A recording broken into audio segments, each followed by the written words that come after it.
दोस्तों ये सवाल मुझसे बहुत बार पूछा जाता है कि सर मुझे कैसे पता चलेगा मेरे सिस्टम में कितनी PCI एक्सप्रेस लेन्स है और मतलब कितना सपोर्ट है वहाँ पे ग्राफिक्स कार्ड लगाने के लिए। ये सवाल मुझसे पूछा जाता है या कई बार ऐसा सवाल पूछा जाता है कि सर मैं ये ग्राफिक्स कार्ड परचेज़ करना चाहता हूँ लेकिन मुझे नहीं पता चल रहा कि मेरे में कितनी लेन्स अवेलेबल है, मतलब कितना सपोर्ट है, मेरे मदरबोर्ड पे कितनी अवेलेबल है, ये पूछा जाता है। अब उनको ये नहीं पता होता कि जो PCI एक्सप्रेस लेंस है ना उसका सपोर्ट मदरबोर्ड के थ्रू नहीं CPU के थ्रू होता है। लेकिन हाँ, जो स्लॉट्स हैं, जो पोर्ट हैं, वो भी मदरबोर्ड पे होते हैं, तो वो कहीं ना कहीं गलत नहीं है। तो वो ऐसा क्वेश्चन पूछते हैं मदरबोर्ड के रिगार्डिंग।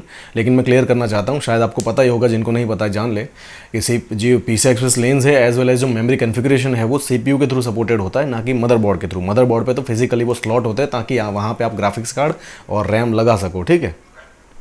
तो जहाँ तक बात है ग्राफिक्स कार्ड परचेज करने की और कितनी PCI एक्सप्रेस लेंस है, तो भाई मेरे उसके लिए तो आपको अपने CPU को स्टडी करना पड़ेगा, इसके अलावा कोई और ऑप्शन नहीं है, ठीक है। अपने जो भी आपका CPU है, जिस भी कंपनी का है, आप उसको स्टडी करो। वहाँ पे क्लियरली लिखा होगा कि PCI एक्सप्रेस का जो डिपार्टमेंट होगा ना उसमें कि कितनी PCI एक्सप्रेस लेंस एलोकेटेड है। यहाँ पे मैं जनरलाइज करके नहीं बोल सकता कि इंटेल में इतनी होती है, AMD में इतनी होती है, या इंटेल में जो कंज्यूमर लेवल CPUs है उसमें इतनी होती है, क्योंकि सबका चेंज हो चुका है। मतलब पहले ऐसा था, एक टाइम ऐसा था जब हम कह सकते थे कि 20 PCI एक्सप्रेस लेंस मिलेगी, लेकिन अब ऐसा कुछ नहीं है। हर एक जनरेशन के साथ जब नए CPUs आते हैं ना, तब कुछ ना कुछ उसमें ऐसा मॉडिफिकेशन होता है जिसकी वजह से अगर ऑलरेडी पास्ट में हमने कुछ वीडियो बना भी रखे हैं जहाँ पे हमने जनरलाइज करके कुछ समझाया भी है, तो भी वो चीज़ गलत हो जाती है, ठीक है। मतलब हमें फिर क्वेश्चन यूज़र आके पूछता है कि सर आपने तो ऐसा बोला था लेकिन अभी तो ऐसा है, ठीक है। तो मैं यहाँ पे आपको समझाने की कोशिश यही कर रहा हूँ कि जो 7th जनरेशन थी, मैंने वो Z270 पे वीडियो भी बनाया था कि उसमें उस वक्त उन्होंने 24 कर दी थी PCI express lens 7th generation में, ठीक है। उसके बाद जब 8 था ही ना, तो उन्होंने 24 से घटा के शायद 20 कर दी थी। यहाँ अभी मैं श्योर नहीं हूँ, लेकिन फिर भी आप CPU को स्टडी कर लेना, पता चल जाएगा। लेकिन फिर भी समझाने के लिए आपको ये चीज़ बता रहा हूँ कि उन्होंने 20 कर दी थी और 9th जनरेशन में उन्होंने 16 कर दी। अगर मैं AMD में बात करूं तो राइजन में उन्होंने 16 देते हैं प्लस 4 एक्स्ट्रा देते हैं जो NVMe SSD होती है ना, जो कि CPU से डायरेक्टली कनेक्टेड होती है, उसके लिए, ठीक है। तो टोटल वहां पे 20 का सपोर्ट कह सकते हो। अब इंटेल के मदरबोर्ड पे क्या होता है कि वो लोग या तो वहां पे कोई थर्ड पार्टी कंट्रोलर ऐड करते हैं, या तो उसी CPU में एक्स्ट्रा लेंस होती है जो कि सिर्फ ये SSD के लिए होती है, NVMe जो ड्राइव होती है ना उसके लिए।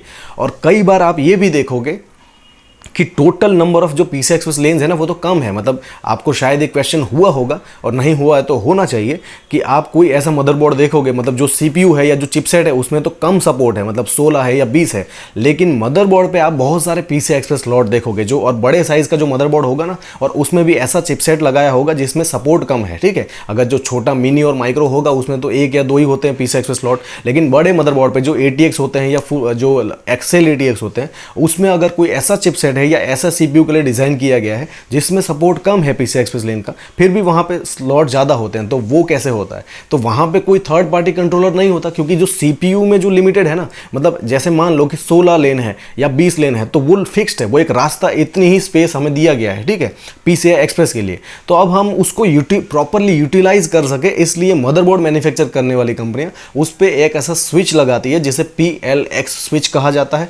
शायद आपके मदरबोर्ड पे होगा, खोल के देख लेना, और नहीं है तो मुझे उसके टेक्निकल स्पेसिफिकेशन में जाके देखोगे तब भी मिल जाएगा। और ये सब पे नहीं होता, मैं बताना चाहता हूँ, ठीक है। मतलब आप अपने मदरबोर्ड पे देखो, फिर मुझसे मत पूछना कि सर मेरे में तो नहीं है। मेजॉरिटी में, मतलब जो बड़े साइज के मदरबोर्ड होते हैं ना, उसमें ऐसा दिया जाता है। क्यों? क्योंकि जो CPU है उसमें लेंस कम है, लेकिन यूजर को ज्यादा लगाने हैं। जैसे आपने एक ग्राफिक्स कार्ड लगा दिया तो उसने तो 16 ऑक्यूपाई कर ली, अब दूसरी चीजों के लिए क्या? तो ऐसा एक PLX स्विच लगाया जाता है। एवागो कंपनी का अभी मैंने देखा था, दूसरी भी 1-2 कंपनियां हैं जो बनाती है। तो ये स्विच करता क्या है कि जो बैंडविड्थ है ना, जो लेंस है, उनको एलोकेट कर देता है प्रॉपर्ली। तो जैसे 16 मिली हुई है हमें, तो हम उसको 8-8 के 2 टुकड़े कर सकते हैं, या 4-4 के 4 टुकड़े भी कर सकते हैं, या 1-1 के टुकड़े भी कर सकते हैं। तो ओवरऑल ये जो 16 का स्पेस हमें मिला हुआ है ना, उसको प्रॉपर्ली यूटिलाइज करने के लिए, और दूसरी वहां पे हमें लेंस ऐड ना करनी पड़े, या बड़ा CPU या बड़ा चिपसेट हमें हायर ना करना पड़े, इसीलिए ऐसा किया जाता है। तो ये स्विच होता है, आपने देखा होगा, उसका फोटो भी स्क्रीन पे आपको दिख जाएगा। PLX स्विच इसे कहा जाता है। उसका काम यही है कि जितनी भी बैंडविड्थ हमें मिली हुई है, जितनी भी जो लेंस मिली हुई है ना, उनको प्रॉपर्ली एलोकेट करना। और जो मदरबोर्ड है उस पर ज़्यादा स्लॉट आपने लगाए होंगे, मतलब देखा होगा ऐसा मदरबोर्ड जिसमें एक बड़ा X16 होगा, उसके बाद X8 होगा या X4 होगा, या 2 X4 होंगे, X1 भी होते हैं, X2 भी होते हैं, रेयर है लेकिन होते हैं। तो ऐसे ही सारा सबका कॉम्बिनेशन करके एक ऐसा मदरबोर्ड डिज़ाइन किया जाता है। और अलग अलग यूज़र की कैटेगरी को ध्यान ध्यान में रखें कि जिसको मल्टीपल ग्राफिक्स कार्ड लगाने हैं, अब जैसे 16 लेन मिली हुई है, उसको अगर 2 लगाने हैं तो फिर वो दोनों 8-8 पे चलेंगे, ठीक है। SLI है, उसमें तो लिमिटेशन हो गया है कि उन्होंने 2 वे कर दिया है, और उसमें भी उनकी लिमिटेशन है कि X8 लिंक ही वहाँ पे एलोकेट होनी चाहिए। अब क्रॉस फायर में ऐसा है कि X4 पे भी वो चल सकता है, तो वहाँ पे अगर आप देखोगे मतलब AMD वाले मदरबोर्ड पे, तो वहाँ पे भी ऐसा स्विच होता है, तो वो फिर 4-4 के टुकड़े कर देगा। मतलब अलग अलग कैटेगरी के हिसाब से ऐसे स्विच भी बहुत सारे ये स्विच आते हैं, मतलब ये कोई एक स्विच नहीं है, एक चिप होता है, प्रोसेसर होता है, मतलब समझाने के लिए मैं तो कह रहा हूँ, इसे PLX स्विच कहा जाता है, लेकिन एक माइक्रो कंट्रोलर जैसा ही होता है। तो वो अलग अलग इसके भी बहुत सारे मॉडल है, तो ये अलग अलग मॉडल डिज़ाइन किए जाते हैं अलग अलग सिचुएशन को, अलग अलग सिनारियो को ध्यान में रखते हुए, तो ये किया जाता है। मैं आपको इन्फॉर्मेशन के लिए बता रहा हूँ, किसी ने पूछा भी था कि सर PLX स्विच क्या होता है, तो ये सारी चीज़ें ना कहीं कनेक्टेड है कि आपके में कितनी PCI Express लेन्स है, और अगर कम है तो उसको बढ़ाने के लिए, या जो सपोर्ट है उसको बढ़ाने के लिए ऐसा किया जाता है। अब कितनी ज़्यादा है वहाँ पे या कितनी कम है, वो तो जैसे मैंने कहा आपको CPU को स्टडी करके, चिपसेट को स्टडी करके, और एज वेल एज मदरबोर्ड को स्टडी करके ही पता चलेगा। मैं अगेन एंड अगेन कहता रहता हूँ ये सारी चीज़ें, लेकिन फिर भी पता नहीं यूज़र नहीं समझते। अपने CPU को स्टडी करो, अपने मदरबोर्ड को एज वेल एज चिपसेट को स्टडी करो, तभी आपको पता चलेगा कि आपको अपने कंप्यूटर में क्या क्या मिला हुआ है, कितना सपोर्ट है वहाँ पे, और क्या चीज़ें नहीं हैं और क्या चीज़ें हैं, और सपोर्ट है तो किस तरीके से उसे डिस्ट्रीब्यूट भी किया गया है ना, वो आपको पता चलेगा, ठीक है। आई होप समझ में आ गया होगा, लेकिन फिर भी कोई क्वेश्चन है तो पूछिए, I will definitely answer you. Thank you so much.